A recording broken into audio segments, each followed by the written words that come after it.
Pada tahun 2024, Gereja Masehi Advent, hari ke-7, memperingati ulang tahun ke-150 J.N. Andrews, misionaris Gereja Masehi. Advent hari ke-7 resmi pertama yang tiba di Swiss untuk menyebarkan pesan Advent. Saya menggunakan kata memperingati, karena sebenarnya tidak ada yang perlu dirayakan. Jika dia hidup kembali hari ini, saya pikir dia akan terkejut dan tercengang bahwa kita masih ada di sini.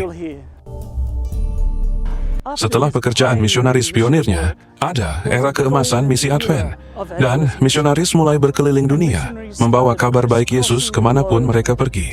Tapi, Anda tahu, lebih dari 100 tahun kemudian, para pemimpin gereja berkumpul untuk berdoa bersama, merencanakan bersama, dan mereka mengeluarkan peta dunia. Ini terjadi pada tahun 1980-an, dan mereka melihat beberapa wilayah di dunia di mana gereja Advent kuat, tempat lain di mana gereja tersebut relatif lemah, dan tempat lain di mana gereja tersebut sama sekali tidak ada. Dari situ lahirlah Global Mission. Pada sidang konferensi umum di Indianapolis pada tahun 1990, Global Misi secara resmi disetujui oleh gereja sedunia. Ini adalah keputusan bersejarah karena untuk pertama kalinya kami mulai memikirkan misi tidak hanya dalam hal geografis, tetapi juga dalam hal kelompok etnis. Kami mulai memikirkan tidak hanya tentang orang Kristen lain, tetapi juga tentang orang-orang dari agama-agama dunia lainnya, dengan fokus 100% pada memulai kelompok-kelompok percaya baru, pendirian gereja, dan mengikuti metode pelayanan Kristus. Dan inilah yang telah dilakukan misi global selama 35 tahun terakhir. Kami memuji Tuhan atas hal-hal luar biasa yang telah terjadi sejak misi global dimulai.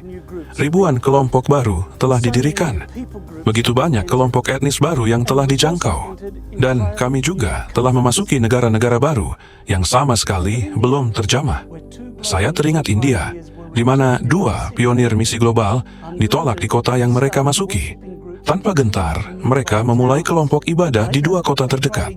Kemudian, mereka mencoba lagi di kota pertama, dan kali ini, mereka mendirikan sebuah gereja. Gereja tersebut, pada gilirannya, mendirikan sebuah sekolah dan mendirikan 4 kelompok ibadah baru. Setiap kelompok baru tersebut mendirikan lebih banyak kelompok lagi. Dan demikianlah pekerjaan Injil berkembang pesat. Kami melihat hal ini terjadi di seluruh dunia. Sejak misi global dimulai, hampir 128.000 gereja dan perusahaan baru telah didirikan. Dan ini bukan sekadar angka di atas kertas, melainkan pria dan wanita, anak-anak, keluarga.